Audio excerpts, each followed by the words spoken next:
सभी का स्वागत है रेडियो बूज पर।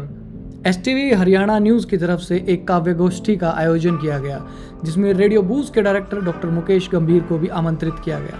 उनके साथ अन्य 6 कवि और कवित्रियों ने भी इसमें शिरकत की। तो आइए लुत्फ उठाते हैं इस भव्य कार्यक्रम का।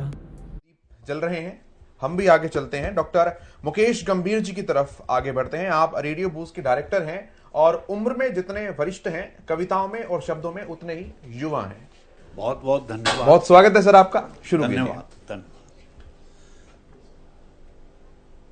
दीपावली के उपलक्ष्य में हमारे बहुत से कवि साथियों ने दीपक जलाने की बात की है। मैं थोड़ा सा उससे और गहरे उतरने की बात कर रहा हूं और कहता हूं कि जला के दीप बाहर का अंधकार तो मिटा लोगे।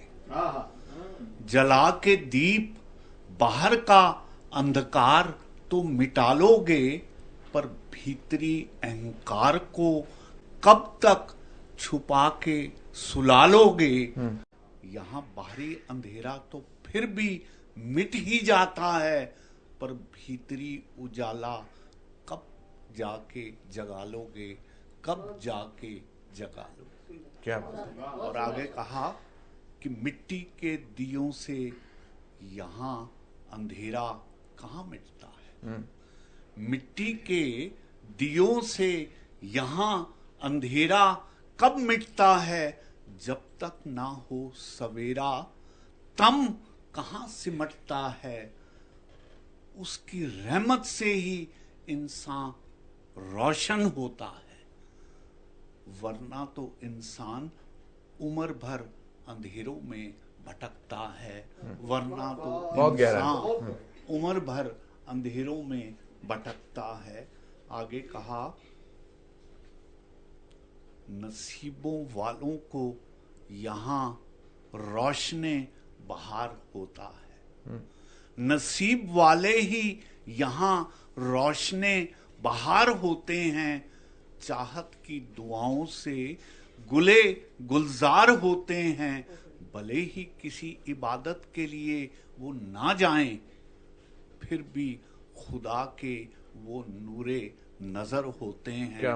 फिर भी वो खुदा के नूरे नजर होते हैं। और अंत में है कि दीपावली तो राम के बन से आने का प्रतीक है। दीपावली तो राम के बन से आने का प्रतीक है। जलना जलना हर दीप तम को दूर भगाने का प्रतीक है। खुद के अंदर तक करो रोशन, ये तो हर बुराई का अच्छाई पे प्रतीक है। ये तो हर बुराई पे अच्छाई का प्रतीक है। बहुत बहुत बहुत सुंदर।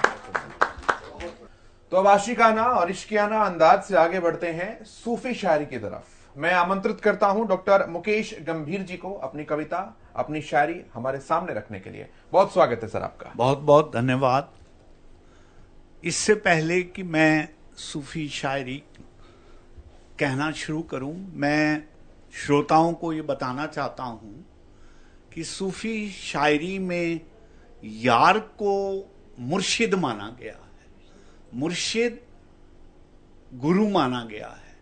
तो देखिए, अब इसमें जहां जहां ये एक्सप्रेशन आए तो आप खुद ही समझिएगा। तो कहा कि कौन सी मस्जिद में किसने खुदा देखा है। कौन सी मस्जिद में किसने खुदा देखा है।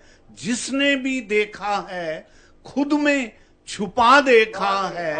और झुकाया माथा जब भी उसके सजदे में, यार के दर पे सर को झुका देखा है। कौन सी मस्जिद में किसने खुदा देखा है। और आगे कहा कि यूं ही लड़खड़ा के गिरने से सहारे नहीं मिलते। यूं ही लड़खड़ा के गिरने से सहारे नहीं मिलते, और यूं ही डूब जाने से किनारे नहीं मिलते, यार ही मिला दे रब से बात और है, वरना ताउमर उसके इशारे नहीं मिलते, वरना ताउमर उसके इशारे नहीं मिलते। आगे कहा, ऐ खुदा अपनी रहमतों को कहने की जुबान दे, ऐ खुदा अपनी रहमतों को कहने की जुबान दे, और बन के रहूं तेरा बंदा, बस इतना गुमा दे।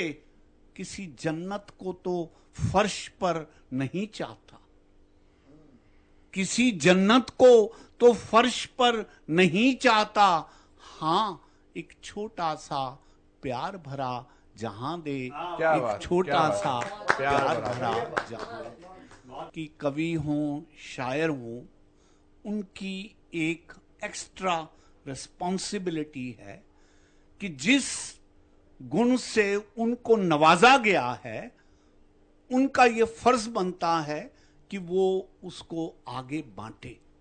तो उस पर कहा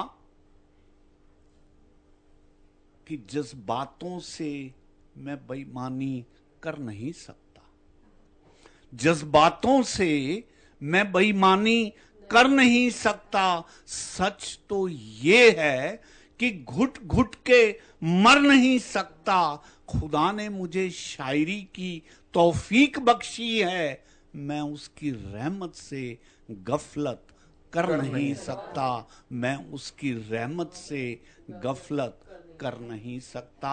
और आखिर में एक प्रेरणा भरी रुबाई कह के मैं बात खत्म करूंगा कि बुलंदियों से गिरने में दर्द होता है, बुलंदियों से गिरने में दर्द होता है, बर्फीली हवाओं का हर झोंका सर्द होता है। ठोकर खा के तो गिरी जाते हैं सभी, जो उठ खड़ा हो बस वही मर्द होता है, बस वही मर्द होता है। बहुत बहुत धन्यवाद। बहुत शानदार सर, बहुत शानदार। और गंभीर जी, ये अकेले कवि की ही जिम्मेदारी नहीं है कि वो अपने नैतिक कर्तव्यों को समाज के लिए निभाएं। इस हिंदुस्तान का मतलब केवल प्रधानमंत्री नहीं है, इस हिंदुस्तान का मतलब केवल राष्ट्रपति नहीं है। आप अपने हिस्से के अच्छे कवि बन जाएं, मैं अपने हिस्से का अच्छा एंकर बन जाऊं, मैम अपने हिस्से की अच्छी शिक्षिका बन जाएं, हमारे हिस्से का हिंदुस्तान खुद पर खुद बनना शुरू हो जाए। यही बात निहित थी इसमें, बिल्कुल जो आपने विस्तार में बताया, हमने समझा और पकड़ा है उस बात को। आगे